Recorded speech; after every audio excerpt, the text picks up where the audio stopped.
आज हम पढ़ रहे हैं क्लास 8 सोशल साइंस का हिस्ट्री का chapter 3 ruling the country side. तो मैं अभिनव और अगर आपने हमारे चैनल को सब्सक्राइब नहीं किया है तो ज़रूर कर दीजिए, क्योंकि हम ऐसे ही एजुकेशनल वीडियोस आपके लिए बनाते रहते हैं।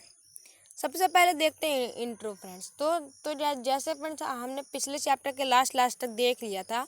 12 अगस्त 1765 ने मुगल एम्परर ने ईस्ट इंडिया कंपनी को बंगाल का दीवान नियुक्त कर दिया था। As diwan the company became the chief financial administrator of the territory under its control.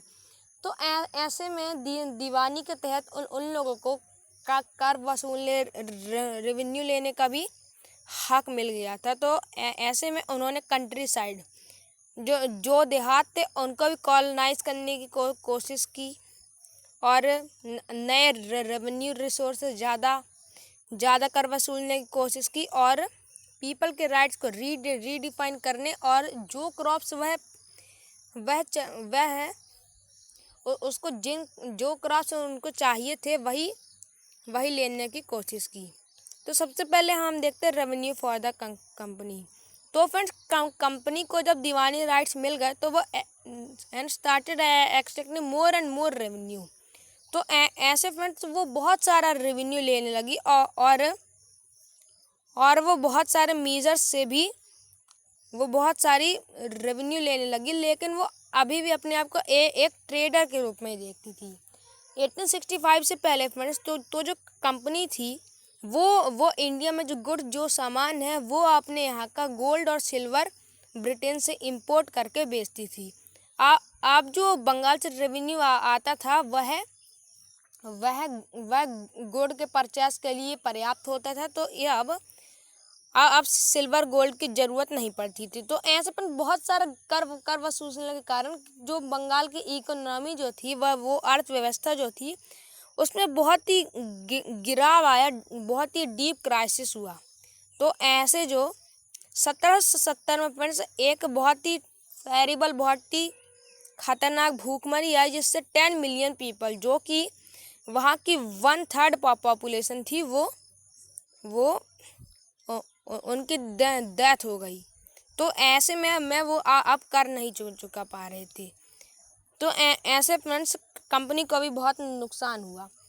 तो the need to improve agriculture. तो फ्रेंड्स कंपनी जो है उसने 1793 में एक नई नीति अपनाई जिसको परमानेंट सेटलमेंट कहा जाता है, जो कि लॉर्ड कॉर्नवालिस के अंदर हुआ था।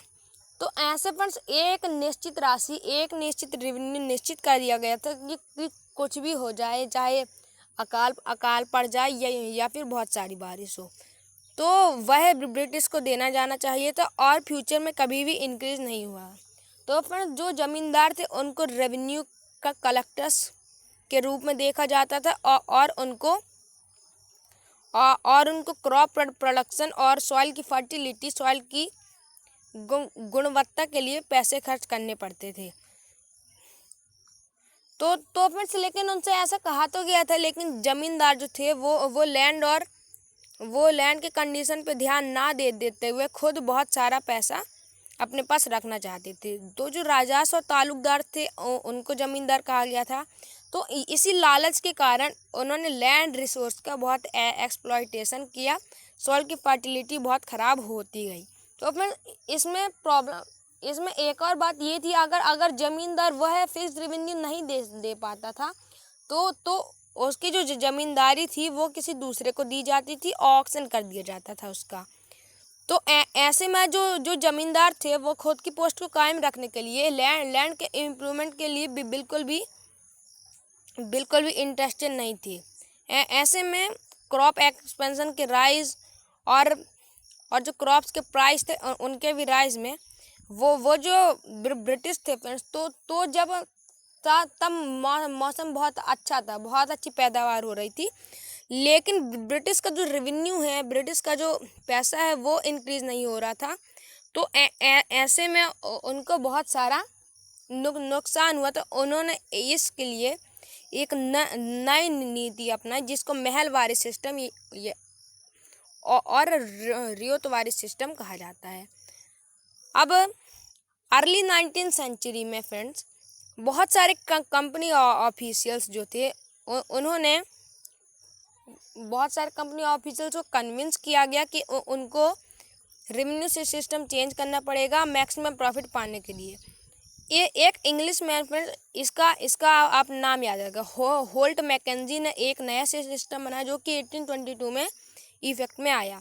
इसमें कहा गया था, ये जो फ्रेंड्स वो नॉर्थ इंडिया में आया था और इसको महलवारी सेटलमेंट कहा जाता था।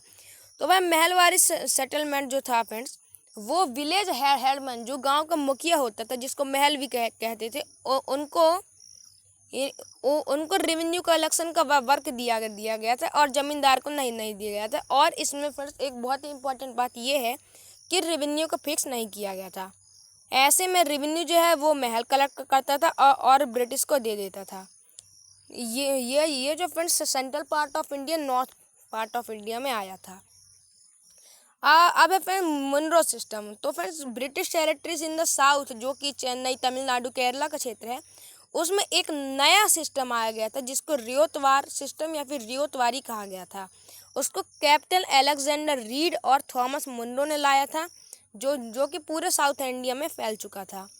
ऐसे में फ्रेंड्स जो रियोट्स थे उनको रेवेन्यू का कलेक्शन दिया जाता था और वो एक इंडिविजुअल लैंड के अच्छे से असेसमेंट, वहाँ की सॉइल फर्टिलिटी कैसी है, ये सब चीज़ों को मद्देनज़र रखते हुए ये डिसाइड किया जाता था। ब्रिटिश ऑफिशियल्स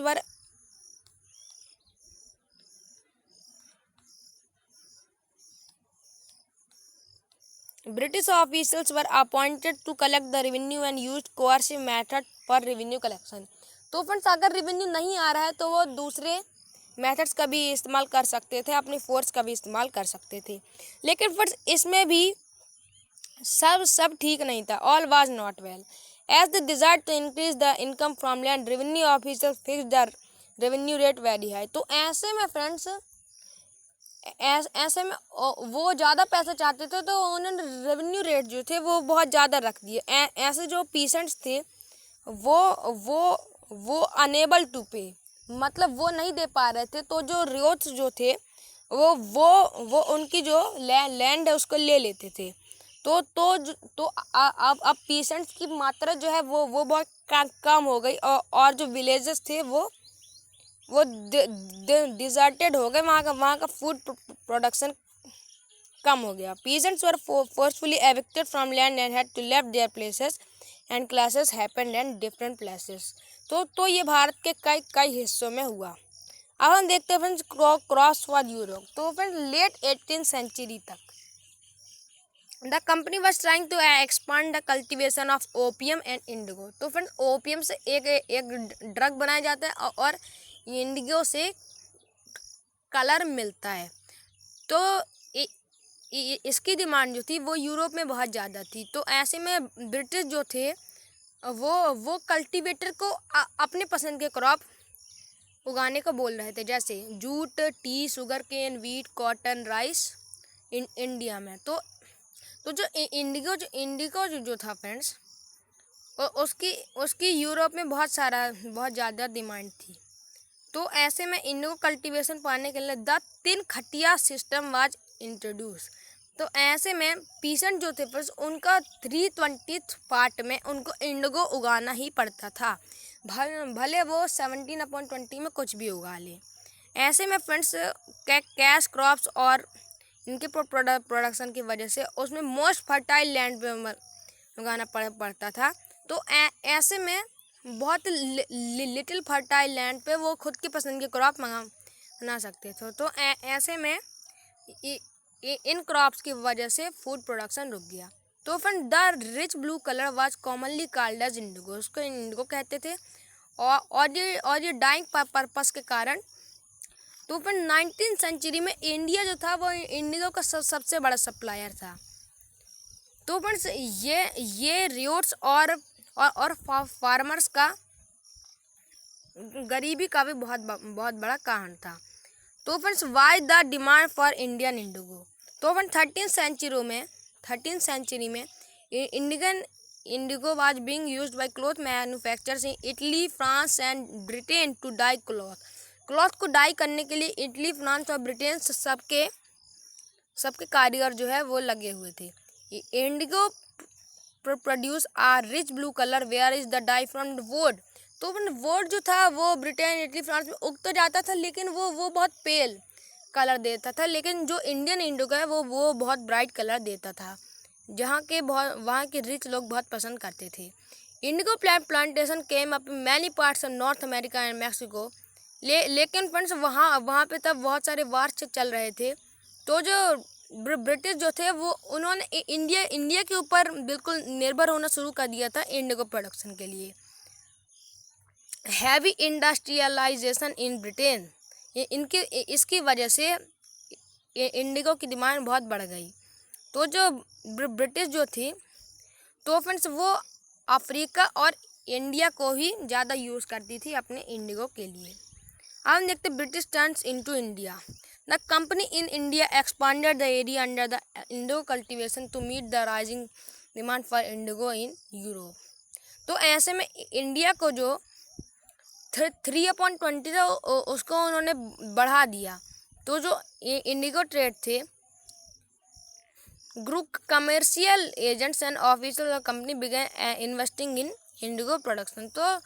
तो इंडिगो प्रोडक्शन में बहुत सारा इन्वेस्टिंग होने लगी थी। तो फिर दो प्रकार से इंडिगो को कल्टीवेट किया जाता था। एक होता निज सिस्टम, जिसमें वो जमींदार से रेंट लिया गया या फिर खुद की प्रॉपर्टी में वो इंडिगो लगाता था। अब हम देखते हैं फ्रेंड्स निज कल्टीवेशन में प्रॉब्लम क्या थी। तो फ्रेंड्स जो निज का कल्टीवेशन थी उसमें फर्टाइल और बिग लैंड की ज़रूरत थी। तो ऐसे में बिग एरियाज पाना मुश्किल था, क्योंकि जो इंडिया था वो बहुत पॉपुलेटेड था। तो ऐसे में पॉपुलेशन को निकालना पड़ता था, तो इससे बहुत सारी लड़ाइयाँ और बहुत सारे झगड़े भी हो जाया करते थे। ऐसे में बहुत सारे प्लाव और ब्लॉक्स भी चाहिए पड़ते थे। तो ऐसे में प्लाव के मेंटेनेंस और ब्लॉक के मेंटेनेंस में भी बहुत प्रॉब्लम थी।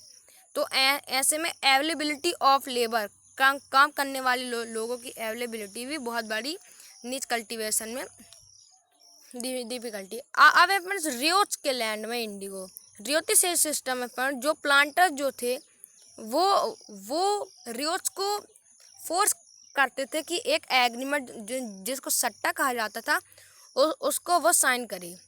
तो उनको जो साइन करते थे उनको कैश एडवांसेस मिलते थे और बहुत ही लो रेट ऑफ इंटरेस्ट पे मिलते थे। तो ऐसे में फ्रेंड्स उनका जो लोन था वो कभी एंड नहीं होता था, भले वो कम इंटरेस्ट पे होता था और इनको इंडिगो का बहुत कम प्राइस में मिलता था। तो फ्रेंड्स इंडिगो हार्वेस्ट के बाद राइस को शो नहीं किया जा सकता था, क्योंकि जो इंडिगो प्रोडक्शन था वो फर्टिलिटी ऑफ सॉइल को घटा देता था। अब हम देखते हैं फ्रेंड्स आज का आखिरी टॉपिक होता है ब्लू रिबिलियन एंड आफ्टर। तो फ्रेंड्स मार्च 1859 में बंगाल के बहुत सारे रियोट्स ने इंडिगो उगाने से मना कर दिया। तो ऐसे जो ये रेबेलियन था वो स्प्रेड होता गया। तो बहुत सारे रियोट्स ने प्लांटर्स को मना कर दिया और इंडिगो फैक्ट्रीज पर अटैक कर दिया। तो रियोट्स जो थे फ्रेंड्स वो अब उन्होंने निश्चय किया कि इंडिगो के लिए वो एडवांसेस नहीं लेंगे और प्लांटर्स के भी बस में नहीं आएंगे। The government set up the indigo commission to include into the system of in indigo production. It declared that indigo production was not profitable for ryots. तो ऐसे में फ्रेंड्स ब्रिटिश को अपनी नीति बदलनी पड़ी। तो अब उन्होंने कहा था कि फ्यूचर में इंडिगो उगाने की कोई ज़रूरत नहीं है। तो ऐसे में जो बंगाल का जो इंडिगो प्रोडक्शन है वो कोलैप्स हो गया। तो उन्होंने बिहार को टारगेट कर लिया। लेकिन फ्रेंड्स हमारे इन बिहार, तो फ्रेंड्स चंपारण मूवमेंट जो कि गांधी जी के द्वारा 1917 में हुआ था, ये इंडिगो प्रोडक्शन जो है वो 3 खटिया स्टाइल के तहत भी रुक गया।